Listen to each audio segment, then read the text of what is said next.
Good morning, class. Today we'll start our microeconomics. We'll start with chapter number 1, introduction part. Firstly, to know about microeconomics, we should understand what do you mean by economy. Economy means it is a system which provides people the means to work and earn a living. That means it is a Indian economy. Indian economy provides us the many fields, for example, agricultural facilities, transportation, and many other sectors to provide the livelihood of people. Okay, so economy is a system which provides people the means to work. Firstly, the work, for example, different types of sector, for example, your tourism, your transportation, your agricultural fields, your manufacturing, your factories, etc., and earn a living where you can earn some kind of income. Nextly, there are three vital processes of economy. These are, first one is production. Production means to produce something.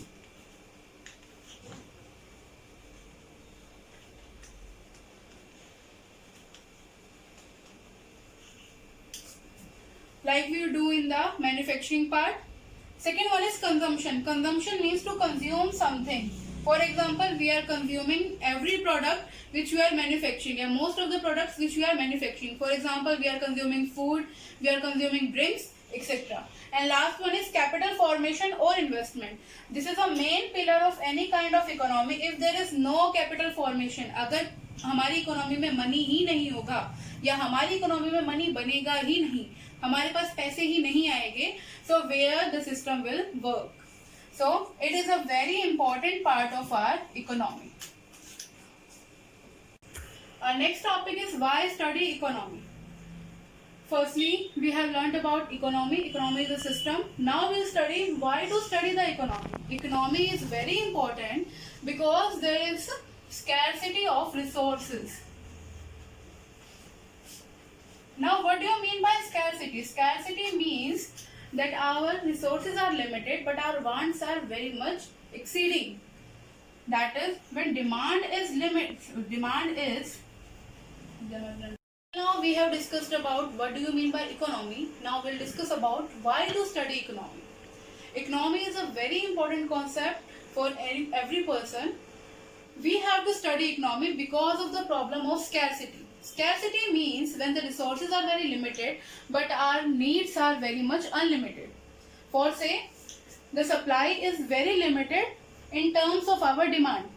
For example, in petrol is limited in the world, but the growing need of petrol, the growing need and importance of petrol is increasing and increasing, and that's why its demand is increasing, and if its demand is increasing, it is not able to meet up the supply. So this is a problem of scarcity.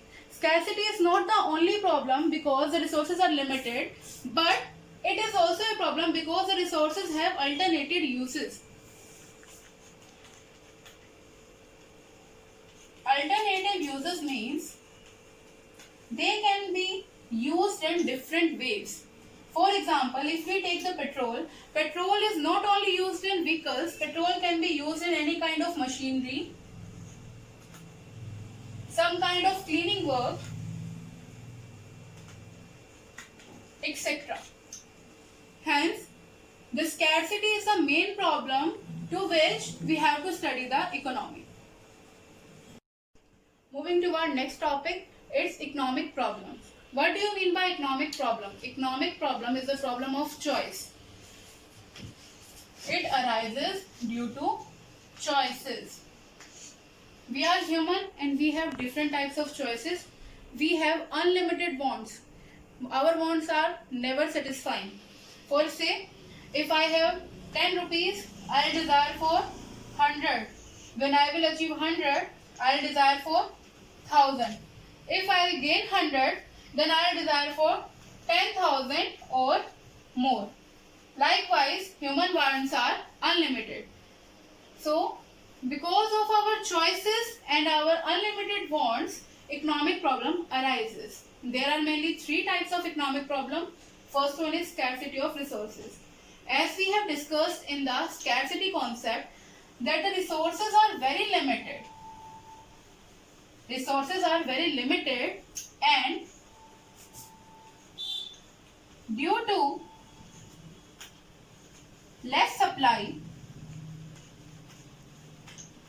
and excess demand. Due to less supply and excess demand, the scarcity of resources is a very big problem. Our resources are very limited in numbers, but we want more and more from those resources.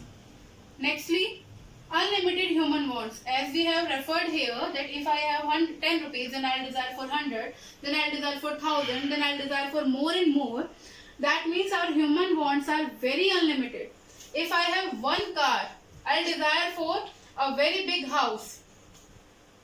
If I get a house, then I'll desire for something else. Then I'll desire for something else. So, it means our human wants are very much unlimited and these are never satisfying. Lastly, alternate uses. Alternate uses means, as we have discussed before in the scarcity concept, alternative uses means that a thing can be put in various types of production or various types of work. For example, as we have taken the example of petrol, petrol can be used in machinery as well as your cars, as well as your generators, some kind of cleaning work, etc. Likewise, if we take water, water can be used in many kind of production and many kind of household work, many kind of other works. So these are the main three problems. First one is scarcity of resources. That means our resources in nature are very limited in numbers. Secondly, unlimited human wants. That means we human are very desirable people. We are not satisfying with any kind of thing. And last one is alternative use. That means whatever resource we have, we can put it in different kind of production, in different kind of uses. So these three are the main economic problems of any kind of economy. Next topic is, what do you mean by economics? Economics is a social science. Social science that studies the way a society chooses to use its limited resources and to satisfy its unlimited wants. Okay? Economics deals with the way a society chooses, यानी कि हमारी society किस तरीके से अपने limited resources को unlimited uses के लिए ऑप्ट करती है, उसे हम क्या कहते हैं? Economics. Now economics is of two types: positive economy and normative economy. Now there are two types of economics. First one is positive and second one is normative. First we will talk about the positive economy. In positive economy, what is it?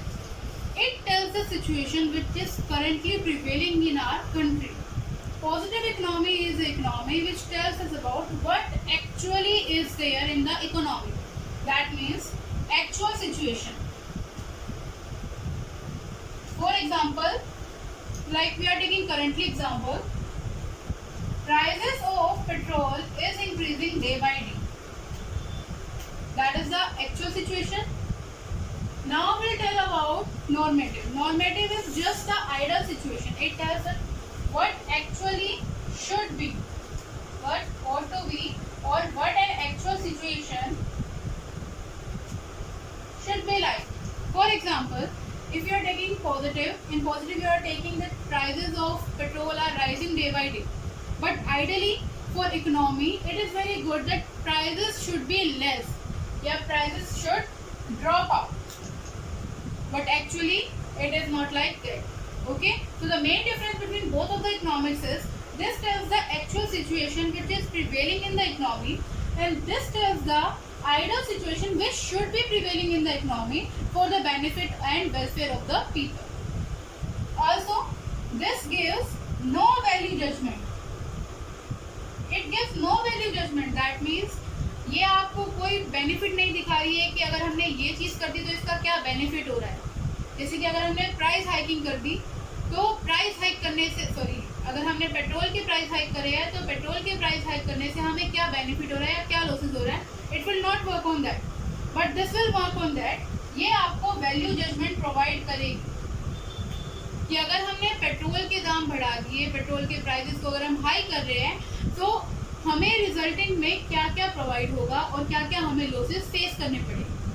So basically positive is actual situation and normative is the ideal situation. Nextly, we'll discuss about microeconomics and macroeconomics.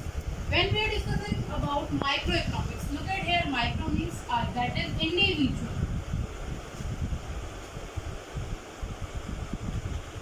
When we are talking about an individual, then we are talking about microeconomics. For example, your demand and supply of an individual.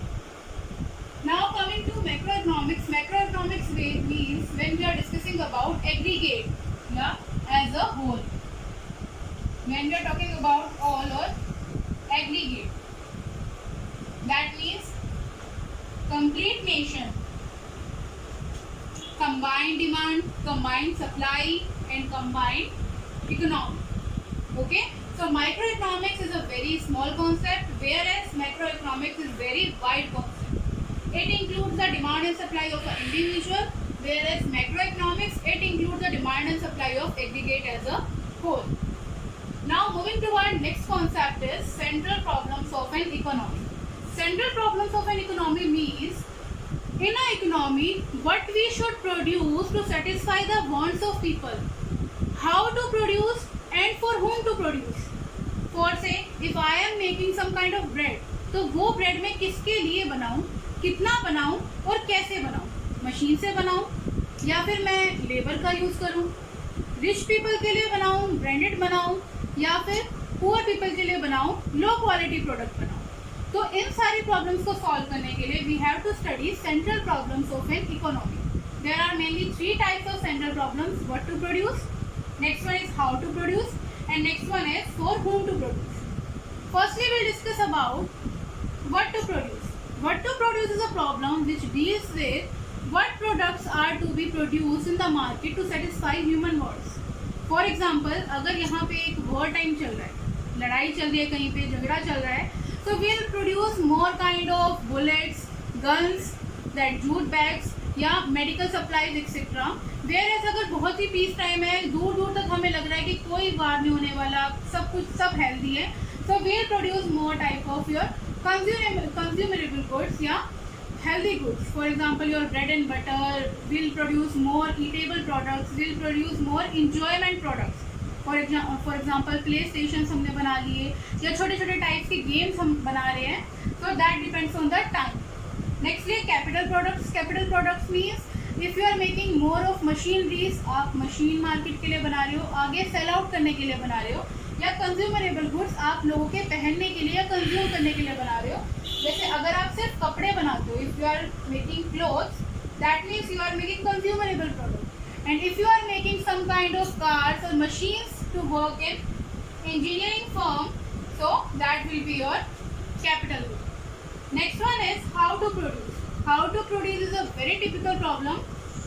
Labor intensive technique and capital intensive technique. Labor intensive technique means we are using more labors. हम ज़्यादा human power use कर रहे हैं as compared to our machineries.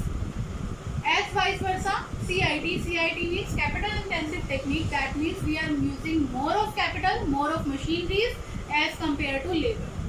For example, India is very populated country. यहाँ पे आपको labour बहुत ज़्यादा इजीली मिल जाएगी और बहुत चीप रेट से मिल जाएगी. तो ऐसे टाइम पे हम क्या करेंगे, लेबर इंटेंसिव टेक्निक का यूज़ करेंगे. वेयरएज अगर हम बात करें यूएस की या फिर कोई और जगह हमारा नेशन है जो प्रॉपरली डेवलप्ड है, वहाँ आपको लेबर बहुत ज़्यादा महंगे मिलते हैं एज कम्पेयर टू मशीनरी. तो वहाँ हम ज़्यादा फोकस किस पे करेंगे, capital intensive technique. Lastly, for whom to produce, किसके लिए बनाया जाए. हमने गुड्स सेलेक्ट कर लिए क्या बना रहे हैं, हमने ये सेलेक्ट कर लिए किस मेथड से बना रहे हैं. अब ये भी तो सेलेक्ट करना पड़ेगा कि किसके लिए बना रहे हैं, रिच पीपल के लिए बना रहे हैं या पुअर पीपल के लिए बना रहे हैं, या फिर हम फंक्शनल डिस्ट्रीब्यूशन कर रहे हैं. फंक्शनल डिस्ट्रीब्यूशन का मीन्स हम हमारी जितनी भी हमारे पास इनकम है उसे ऑल फैक्टर ऑफ इनकम आपके 4 होते हैं, land, labour, capital and entrepreneur. क्या हम इन सब के लिए बना रहे हैं, या फिर पर्सनल डिस्ट्रीब्यूशन, दैट मीन्स हमारी कंट्री में जितने भी डिफरेंट टाइप के जो पीपल हैं उनके डिफरेंट सैलरी इशूज है, तो हम उनके लिए अलग अलग इनकम वाले पीपल के लिए अपने प्रोडक्ट्स को बना रहे हैं और उनमें डिस्ट्रीब्यूट कर. So lastly, to conclude, central problems are of 3 types. What to produce, क्या बनाया जाए, हाउ टू प्रोड्यूस, कैसे बनाया जाए, फॉर होम टू प्रोड्यूस, किसके लिए बनाया.